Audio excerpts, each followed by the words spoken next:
Antes que nada, aclaro que este video va a ser más largo de lo normal porque voy a incluir todas las vanguardias artísticas y cómo se interrelacionan unas con otras.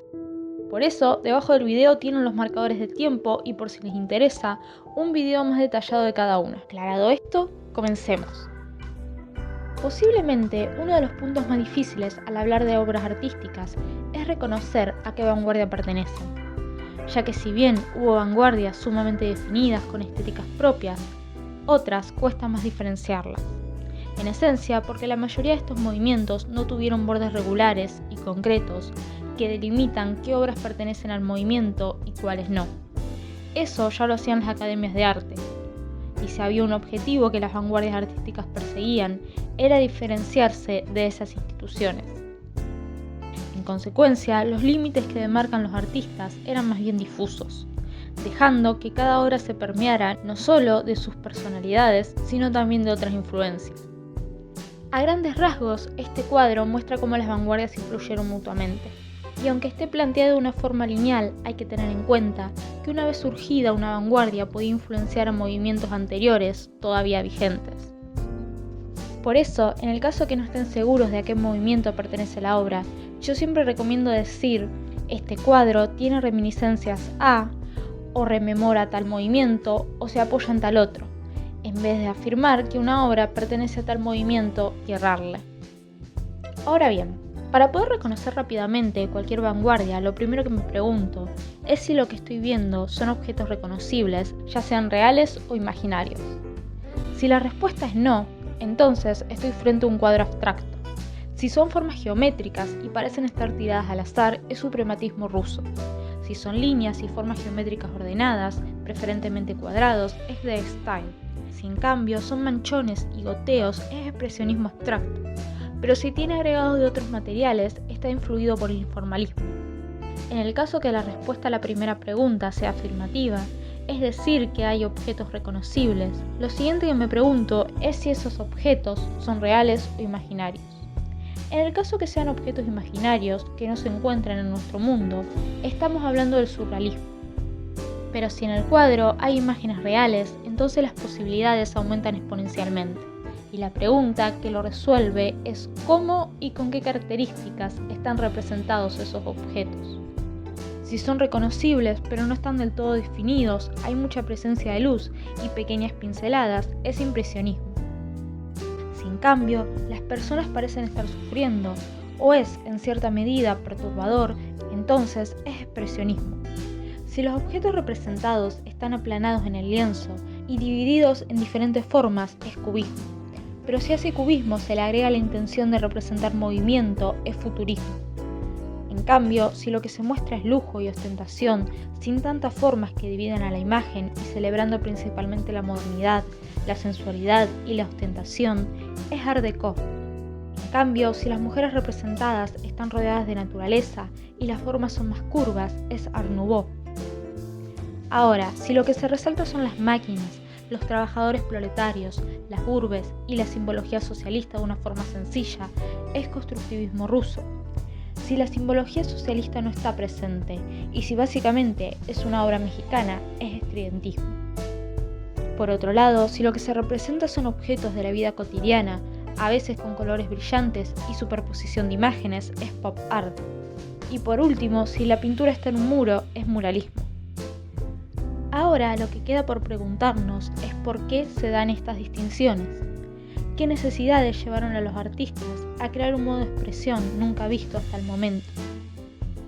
Los diferentes tipos de abstracciones posiblemente sean las vanguardias artísticas más bastardeadas de todas, por la poca técnica que muestran sus cuadros.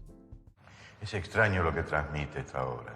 Es una mezcla de calma y de violencia, ¿no? Es bien interesante. A mí lo que me transmite es ganas de pasarle un trapo, es una mancha, no jodamos. Cuando justamente eso es lo que buscaban los pintores abstractos. Frente a las grandes exigencias de las academias artísticas, ellos se refugiaron en la simpleza y la descontracturación. Vanguardias abstractas hubo 4, que se pueden dividir en 2 categorías: la abstracción geométrica y la abstracción expresionista. Por su lado, la abstracción geométrica abarca el suprematismo surgido en plena Revolución Rusa, allá por el año 1915, y el textile surgido en Holanda a mitad de la Primera Guerra Mundial en 1917. A pesar de la distancia geográfica y temporal, ambas vanguardias tenían el mismo objetivo: captar en sus pinturas el universo y las leyes que lo rigen, creando un arte objetivo, neutral, planificado, pero más que nada impersonal. Aún así, la concreción de este objetivo fue encauzado de diferentes maneras por las vanguardias. El textile lo hizo estrictamente con líneas rectas, horizontales y verticales y colores primarios, al punto que el movimiento se disolvió cuando uno de sus integrantes, Van Doesburg, empezó a pintar líneas oblicuas. A todo esto, el suprematismo fue mucho más caótico. Las figuras geométricas, de formas variadas, parecían haber sido tiradas en el cuadro al azar, superponiéndose unas con otras. Por otro lado, en la abstracción expresionista, por el contrario a la geométrica, no estaban interesados en representar el universo exterior y sus leyes, sino el espacio interior de cada artista, las emociones y los pensamientos que lo atraviesan. Para eso, utilizaban el propio proceso creativo como instancia de exorcismo de su estado interno, siendo el resultado final puramente pasional, con trazos, manchas y goteos en el caso del expresionismo abstracto, y con roturas o agregados de materiales en el caso del informalismo, caracterizada no solo por utilizar pinturas, sino también todo tipo de elementos. Y acá es donde se arma un lío bastante importante, porque no está bien definido qué es la abstracción. Algunos dicen que puede ser parcial y que hay veces donde sí se reconocen objetos, y otros dicen que para que sea abstracción no se tiene que reconocer nada. Y aunque nos situemos en alguna de estas dos posturas, siempre queda la duda de qué es lo abstracto. Por ejemplo, en este cuadro que pertenece al tachismo europeo, yo veo un ejército medieval japonés, y lo mismo puede suceder con muchos otros cuadros. Por eso recalco la importancia de no afirmar a qué vanguardia pertenece la obra. Por su lado, el impresionismo fue una de las primeras vanguardias en despegarse de las reglas académicas.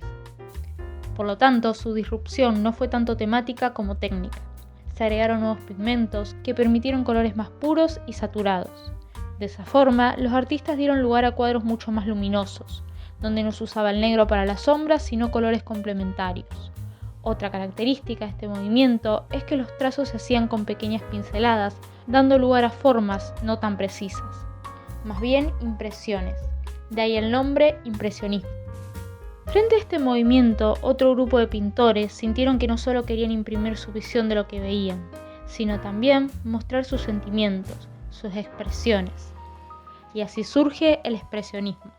En plena revolución industrial, donde miles y miles de personas emigraron del campo a la ciudad, conformando grandes urbes alrededor de las industrias, lo que provocó un crecimiento tan rápido que fue imposible cubrir las necesidades básicas de las personas, obligando a los obreros a vivir en condiciones miserables de hacinamiento y con la consecuente contaminación, creando postales cuando menos preocupantes. Los cambios de la revolución industrial no fueron ni sencillos ni felices, y crearon una situación de desconcierto que inundó a todas las clases sociales, y que los expresionistas expresaron a través de la temática de miseria y soledad, con colores violentos, retratando temas prohibidos como lo morboso, lo demoníaco, lo sexual, lo fantástico o lo pervertido. Víctimas de una desilusión semejante, los artistas surrealistas fueron un paso más allá que el expresionismo, y directamente buscaron plasmar en sus obras lo irracional y onírico mediante la expresión automática del subconsciente, dando lugar a obras desconcertantes, a menudo con una precisión fotográfica. Sin embargo, hubo otro grupo de artistas que no vieron en la industrialización algo perjudicial o contrario a la naturaleza, y tomaron sus elementos, como el vidrio o el metal, para crear obras que celebraban este hecho, dando origen así al Art Nouveau, donde predomina el uso de formas geométricas curvilíneas, la adoración de la naturaleza, lo exótico y lo sensual. Su principal característica, de hecho, es la representación de mujeres en poses sensuales, rodeada de elementos naturales. De este movimiento, surgido a finales del siglo XIX, va a desprenderse el Art Déco, luego de la Primera Guerra Mundial. Y es que al salir del mundo de horror y austeridad forzada que supuso este enfrentamiento bélico, la sociedad europea gestó un deseo incontrolado de búsqueda del placer. Son años de frivolidad, vertiginosos, donde un refinamiento transgresor calará en las más diversas clases sociales, impulsándolas a romper con convencionalismos y tabúes. Por lo tanto, el Art Deco presenta obras con una esencia de opulencia y lujo, que celebran la modernidad, lo decorativo, lo brillante, lo suntuoso y lo lujoso, alejándose de la conexión de la naturaleza que planteaba el Art Nouveau, pero manteniendo la sensualidad y lo exótico. Retomando claramente también improntas del cubismo, cuyo hito consistió en ser la primera vanguardia en quitarle el peso del realismo a los objetos que representa. La principal característica de esta vanguardia consiste en representar objetos reales aplanados en el lienzo, para que los diferentes lados de cada forma puedan verse simultáneamente desde diferentes ángulos, en vez de crear la ilusión de un objeto en el espacio, como los artistas se esforzaban a hacer desde el Renacimiento. Se adopta así la llamada perspectiva múltiple, en donde se representan todas las partes de un objeto en un mismo plano. De este movimiento se desprende el futurismo. Incluso los primeros cuadros que se conocieron de esta vanguardia son estrictamente cubistas. Sin embargo, gracias a la obsesión por representar la velocidad y el movimiento, que se conseguía representando varias imágenes del mismo objeto o figura en posiciones ligeramente distintas, rápidamente este movimiento tomó características propias. Mientras tanto, cruzando el Atlántico se desarrollaron tres vanguardias. El pop art en Estados Unidos, que era una reinterpretación del mismo movimiento en Reino Unido, basándose en la cultura popular, sobre todo los cómics y el cine, con elementos marcadamente irónicos y de parodia que buscaban cuestionar las bases de una sociedad consumista cada vez más abocada a la guerra. El principal propósito de esta vanguardia en ambos países fue reflejar la superficialidad de elementos de la cultura de masas en sus obras, al agarrar productos de consumo accesibles para todos y representarlos. Más al sur se desarrolló el muralismo en México, donde se utilizó el muro para democratizar el arte y no dejar que nadie se apropiara de ella, siendo una propiedad de todos, y que representara a sí mismo esos valores democráticos, siendo esa su principal característica, estar en los muros, resaltando la identidad latinoamericana, los derechos de los trabajadores y la importancia de las comunidades. En ese mismo país se desarrolló el estridentismo, cuyas principales características en la pintura son las líneas duras y los marcados contrastes de color, sin muchos detalles en las formas, celebrando las ciudades, las fábricas y zonas industriales, la velocidad y los estados emocionales provocados por la metrópolis y la megalópolis.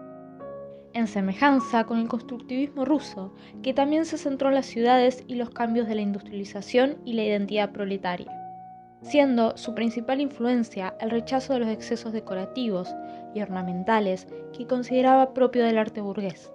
Es así que sus principales características se centran en la simplicidad, las líneas puras y las formas geométricas, que combinan con una estética de máquina y componentes dinámicos y tecnológicos que buscan ser utilitarios y funcionales. Como verán, no nombré en este análisis ni la escuela de Bauhaus ni el dadaísmo, porque esos movimientos no produjeron pinturas. La escuela de Bauhaus fue una escuela de oficios creada en Alemania y disuelta por el partido nazi durante la Segunda Guerra Mundial, y se dedicó más que nada a la creación de muebles, que si bien no tuvieron un gran impacto en esa época, fueron las bases de la estética en los años 60. Y en cuanto al dadaísmo, por definición, ellos no hacían arte.